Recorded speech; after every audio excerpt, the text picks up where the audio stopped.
pri tem poslužujete tudi sodelovanja z zunanjimi inštitucijami?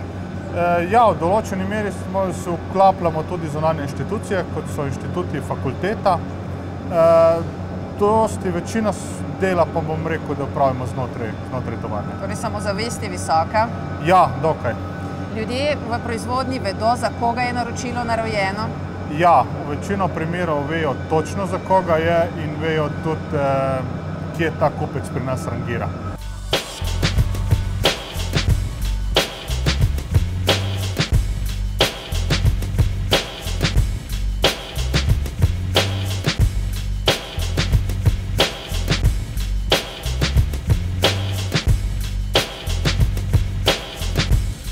Hiter razvoj zahteva veliko inovativnosti. Kaj to pomeni za vaše podjetje? Ja, za naše podjetje v bistvu inovativnost pomeni to, da mi sploh lahko naredimo kvaliteten ali pa vrhunsko kvaliteten proizvod za kupca v določenem času. Dejstvo je, da so naši produkti, bom rekel, unikati ali pa maloserijski proizvodi in to pomeni, da je treba hitro misliti, hitro delati in biti inovativen skoraj v vseh stopnjah. To pomeni tako pri samem načrtovanju, kot tudi v proizvodnji. Včasih je to pri načrtovanju modela, včasih pa samo pri kakšnem varianju, ampak brez takšne inovativnosti bi bilo težko zadovoljiti tako zahtevne kupce. Ali inovativnost tudi nagrajujete? Ja, pri nas imamo sistem nagrajevanja inovativnosti. Predlogi se ocenjujejo strani določene kompetentne komisije in potem so seveda vsi ustrezni predlogi tudi ustrezno nagrajeni, kar je edino pravilno. Koliko ljudi se odziva? Zdaj, ta odziv je različen, ampak počasi se število teh predlogov zvečuje. Seveda je treba v podjetju zgraditi zavest, kako je inovativnost pomembna, da tisto, kar naredijo, pol tudi napišejo. Čeprav so skozi inovativni, ni nujno, da tiste predloge tudi dajemo. Na kakšen način to dosežete? Kako jim pokažete, poveste, dvignete samozavest? Samozavest je pač, za dvig samozavesti je potrebno kontinuirano delo z ljudmi, ne? In zdaj, odvisno od nivoja, s katerim delaš, je pač z inženerskim kadrom je to dosti lažje, medtem ko samih delavcem je pa treba zadeve natančno pojasniti in pol jih oni seveda lahko pravilno ocenijo in mogoče tudi pomagati, kaj napisati in pomagati, kaj dati na papir, da oni vidijo, da to njihovo delo se tudi ceni. Vrhunski izdelki seveda zahtevajo tudi stabilno kakovost, vrhunsko kakovost. Na kakšen način jo vi dosegate? Ja, doseganje kakovosti je obvladovanje procesa v vseh stopnjah. Da dosežeš zadovoljivo kakovost za naše kupce, je potreba obvladovati proces od začetka, to pomeni od prijema naročila pa do konca. Mi seveda imamo vse standarde, ISO standarde smo akreditirani tudi pri Lloydu in pri drugih certifikacijskih organizacijah, ampak to, da smo kvalitetni, je, bom rekel, največje merilo naša knjiga naročil, ki je polna za, ne vem, več let. Ali pri iskanju novih razvojnih potencialov sodelujete tudi z zunanjimi inštitucijami? Sodelujemo, se trudimo, moramo reči, da imamo v Sloveniji dobre inštitucije, s katerimi se da dosti delati. Zaplete se seveda pri financiranju podjetja, kot je našo, z okoli 200 zaposlenimi, ne more financirati tako velike razvojne projekte. Mi se sicer trudimo, se prijavljamo na vse razpise, ampak izplen je, bom rekel, manjši od pričakovanega, kar pa ni primer pri naši konkurenci. Naša konkurenca dobi izredno dobro financirane te razvojne projekte, zato nam so dobra konkurenca. Nam pa ne preostaja nič drugega, da se mi vržemo kar v delo in se naučimo na delo. Torej zelo veliko se učite skozi prototipe? Skozi prototipe ali pa kar skozi produkte. In ponavadi je tako, da je prvi izdelek vedno dober, po kakem tretjem, četrtem, maloserijskem se pa že pokaže kakšen problem. Mi se pač trudimo z vsemi raziskavami, z vsem kontinuirnim delom, z zapisovanjem, z vsem spodbuditi, da lahko mi držimo kontinuirno kvaliteto skozi ves proces in da seveda nadgrajujemo znanje za kasnejše produkte.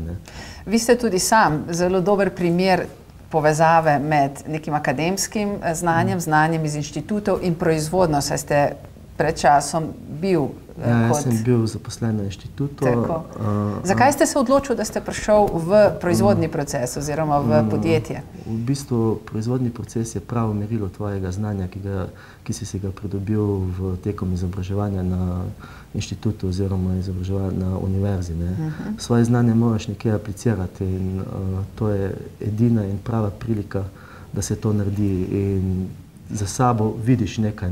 Kakšna je bila vaša izkušnja? Je bilo to vaše znanje zelo izvano, potem s prakso? Kako ste se počutili na začetku? Jaz moram reči, da na začetku rabiš dost trdega dela, dost živcev in dost volje, da prebredeš tisti korak, ki je razkorak med industrijo in proizvodnjo, ampak ko to narediš, to rečemo 6 mesecev, traje to, potem je pa delo izredno zanimivo, pol vidiš tisto znanje, ki si ga pridobil, da je kar ste ga lahko uporabili. In da ga lahko takoj uporabiš in da je tudi nujno, da ga uporabiš, da ga podjetje tudi rabi.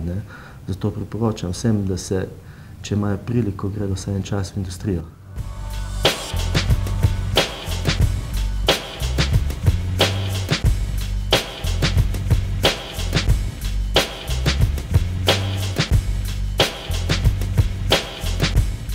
Na kakšen način zaposleni pridobivajo ta vrhunska znanja in kako dosežete, da prihaja do notranje izmenjave teh znanj?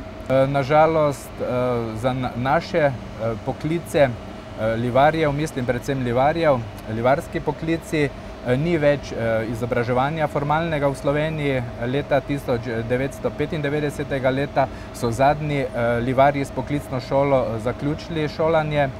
In to so seveda velike težave. Mi moramo potem skoraj vse delavce, ki se pri nas zaposlijo, nekako priučiti, usposobiti z vsem poklicem in seveda z vsemi novimi metodami, novimi tehnologijami. Vso to izobraževanje je tudi nekako formalno podprto. Vsak delavec dobi svojega mentorja, sodelavca, ki pač je že izveden na svojem poklicnem področju. Vse to pa spremlja tudi delovodja, ki pač za strokovnost tega izobraževanja skrbi. In je ta transfer znanja, to mentorstvo dobro sprejeto med zaposlenimi? Ja, med zaposlenimi je zelo dobro sprejeto, ker seveda imamo tudi nekako urejen način napredovanja delavcev. Vsakih 5 let bi naj napredovali in težava pa je pri tem se nekako pojavlja, ker nimajo formalne izobrazbe. Predvsem recimo delavci, ki so 5 ali pa 10 let ali več pri nas, pa so postali že vrhunski strokovnjaki, ampak nažalost imajo zaključeno osnovno šolo. Ali mu tudi pri tem pomagate? Ja, dali smo jim mi možnost polaganja internih izpitov. To pomeni, da dobijo neke teoretične podlage, da se priučijo teoretičnih stvari. Spremlja, seveda vsi ti mentori še jih bolj spremljajo in na koncu je to izpit pred 3-člansko komisijo, kjer predvsem obrazložijo kako se izdela praktični izdelek, tudi izdelajo kakšen izdelek, tako da komisija vidi, da so res sposobni samostojno opraviti nekega dela in potem dobijo pač interno diplomo, ki velja samo v našem podjetju zaenkrat. In s tem se jim prizna recimo 4. stopnja strokovne izobrazbe za livarja. Ali delavci spoštujejo to diplomo? Imajo Ja, delavci so bili zelo navdušeni prvi, ko smo to podelili. Smo pač, kot zanimivost, če povem, smo tiskali na navaden papir, smo to sprintali in so rekli, bolje bi bilo, da še jim to ponovimo, te diplome, na karton, da bo to izgledalo bolj profesionalno in uradno. Kako pa jeziki? Vi ste predvsem mednarodno podjetje. Ja, jeziki so rahel problem pri nas. Skoraj vsi zaposleni bi morali poznati osnove izražanja v angleščini. Zadnji 2 leti smo zelo intenzivno prirejali dodatne tečaje angleščine. Nekaj naših delavcev je tudi že zunanje izpite polagalo, nekateri mlajši kadri, ko prihajajo, to že imajo, ker tudi fakultete večji poudarek dajejo tujim jezikom. Mi precej komuniciramo, skoraj vsak delavec v administraciji, kdajkoli dvigne telefon, lahko naleti na tujega kupca.